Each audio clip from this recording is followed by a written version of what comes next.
दो भाइयों का अलग अलग ममालिक के लिए डेब्यू।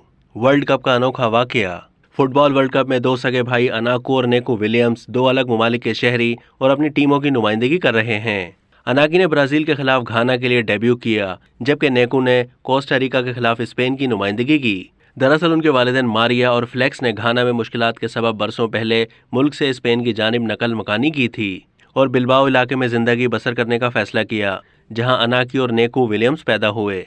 लेकिन यहां तक पहुंचने के लिए खानदान ने सहरा में 50 डिग्री सेंटीग्रेड की गर्मी में 4,900 किलोमीटर का सफर तय किया। वो कभी नंगे पांव चलते और कभी लिफ्ट मिलने पर ट्रक में सफर करते थे। लेकिन अब ये मुश्किलात खत्म हो चुकी हैं। अनाकी और नेकू अच्छे फुटबॉलर थे। 28 साल अनाकी ने बैनुल अक़वामी फुटबॉल में आबाई मुल्क घाना, जबकि 20 साल नेकू ने स्पेन को तरजीह दी। 23 सितंबर को अनाकी ने ब्राजील और अगले रोज 24 सितंबर को नेकू ने स्पेन के लिए स्विट्जरलैंड के खिलाफ डेब्यू किया।